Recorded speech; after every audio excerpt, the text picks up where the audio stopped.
कम हो गया है। शुक्र है 2 रुपया तो हुआ है और भारत जोड़ो न्याय यात्रा का कुछ असर हुआ है।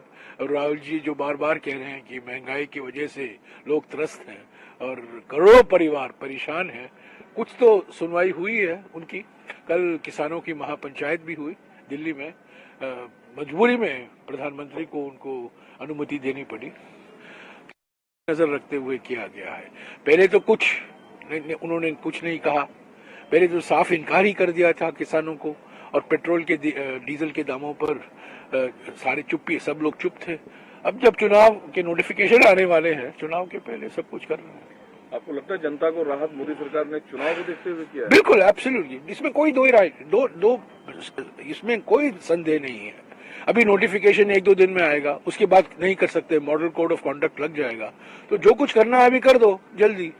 सर, संगठित होके आप लोग भी लगातार कर रहे हैं। कृषि मंत्री ने कहा है कि लोकतंत्र के मूल्यों की रक्षा करते हुए अपनी बात रखने का सबको अधिकार है, लेकिन इससे आगे बातें बढ़ नहीं रही है। नहीं, देखिए 2020 में, सितंबर 2020 में 3 काले कानून जबरदस्ती पारित हुए।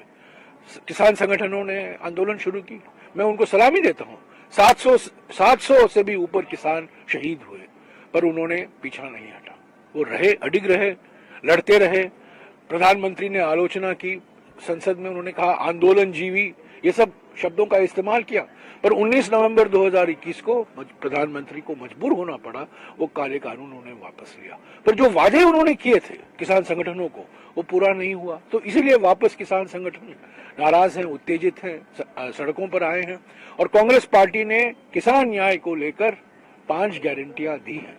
हमने किसानों की आवाज सुनी है और किसानों की जो मांगे हैं, और जो वो बार बार कह रहे हैं कि किसान हमारे देश की रीढ़ की हड्डी हैं, उनको और मजबूत करना है, उनके परिवारों को मजबूत करना है, एक नया भविष्य दिखाना है, उसको ही ध्यान में रखते हुए खड़गे जी और राहुल जी ने 5 सूत्री किसान न्याय कार्यक्रम, किसान न्याय गारंटी की घोषणा की है। सर, कांग्रेस पार्टी देश में अभी रूलिंग पार्टी बनने वाली है, प्रिंसिपल रूलिंग पार्टी बनने वाली है। जो चुनाव आयोग के एसबीआई से bond data, erectile bond data प्राप्त हुआ, उसको रिलीज किया है, कांग्रेस पार्टी इसे कैसे देखती है? देखिए, मैं उस पर अभी एक विश्लेषण मैंने किया है, अगले 10-15 मिनट में निकलवा रहा हूं, आपको सारी जानकारी मिल जाएगी किस तरीके से ये इलेक्ट्रल बॉन्ड का दुरुपयोग किया गया है।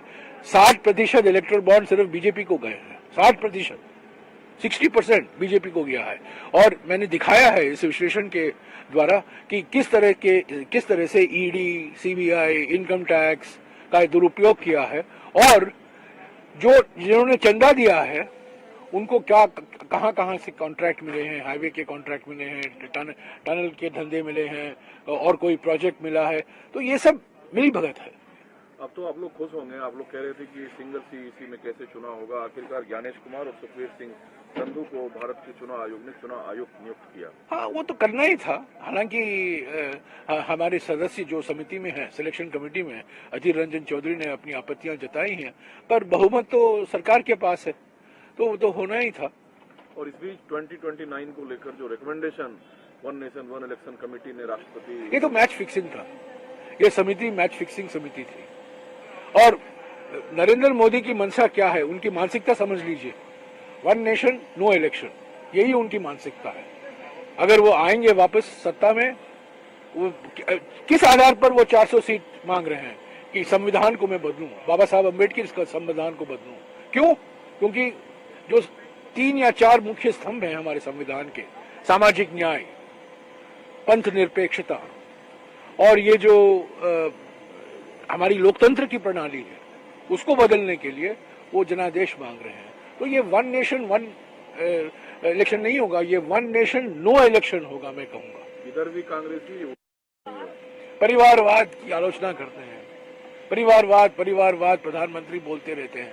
महाराष्ट्र के लिस्ट में 20 नामों में से 9 परिवारवादी हैं।